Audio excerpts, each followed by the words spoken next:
1986년부터 1991년까지 화성 인근에서 잔혹하게 살해된 10명의 여인들. 결코 살인의 추억일 수 없는 악몽으로 기억되며 세간의 관심을 불러 모았던 이 사건이 발생한 지 벌써 15년이 흘렀다.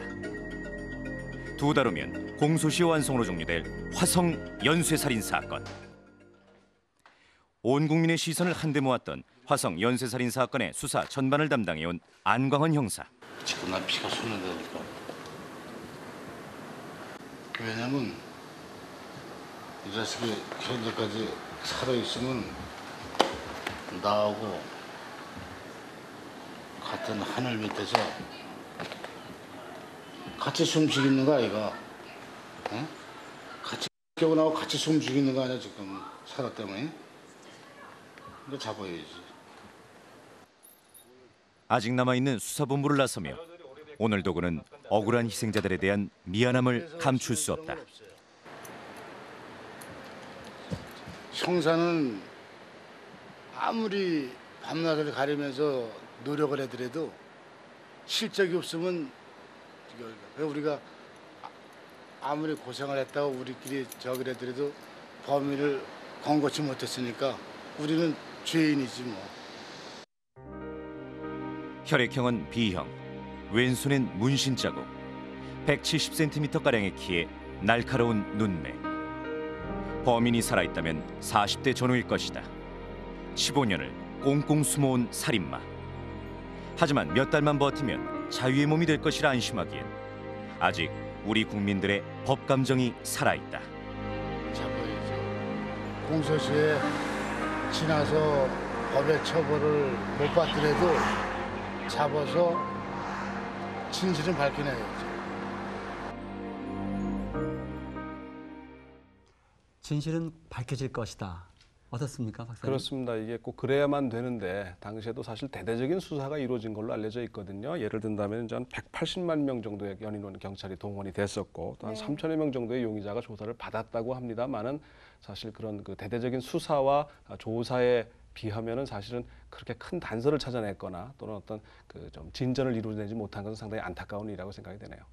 뭐 현장에서 정말 과학 수사도 진행이 됐다고 하는데 정말 어떤 작은 단서라도 찾을 수가 없었나요? 글쎄요, 뭐 당시 자료를 찾아보니까 다양한 그 어떤 그 자료들 또는 그 단서들이 포착이 됐었습니다만은 말씀드린 대로 어떤 구체적인 성과로 이어지지는 못했고 그 중에 하나가 이제 좀 주목받았던 것이 어떤 그 알루미늄이라든가 티타늄이라든가 또는 망간과 같은 어떤 특정의 그 물질과 관련돼 있는 그 어떤 그 단서들이 많이 나타났고 따라서 아무래도 좀 그 뭐 그러한 그 철과 관련한 직업을 가진 사람들이 용의자가 아니었겠느냐라는 좀 그런 어떤 그 예상이 있었거든요. 하지만 그럼에도 불구하고 역시 그 어떤 뚜렷한 단서라든가 또는 범인 체포에까지는 이르지 못했기 때문에 상당히 안타까운 일이라고 생각할 수 있겠죠.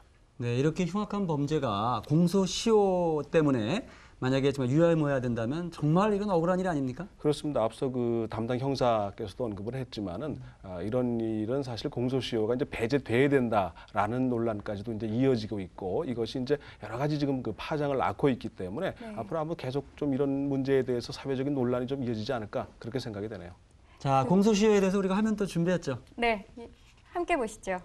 국가 권력을 남용하여 국민의 인권과 민주적 기본 질서를 침해한 그러한 범죄에 대해서는 민형사 시효의 적용을 배제하거나 적절하게 조정하는 법률도 만들어야 할 것입니다.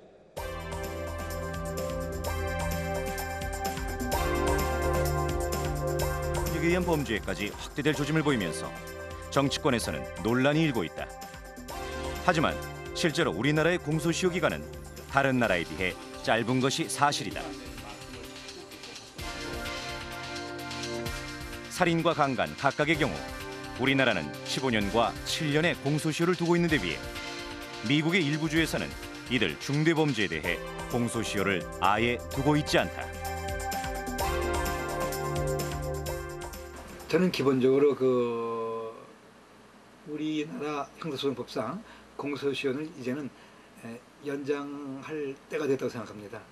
아까 말씀드린 것처럼 공소시효 제도는 일정한 기간에 범인을 처벌해라 하는 입장이고 일정한 기간이 지나게 되면은 소위 범인의 법적 안정성을 보호하자 하는 입장인데 기간이 지났다고 해서 지능적이고 포악하고 반사적 범죄를 그대로 처벌하지 못하고 그냥 두는 것은 우리나라의 일반적인 그 국민들의 법 감정에 맞지 않다고 봅니다. 이에 최근 몇몇 국회의원들은 공소시효 연장을 위한 법안을 발의했다. 얼마 안 된 것 같지 않습니까?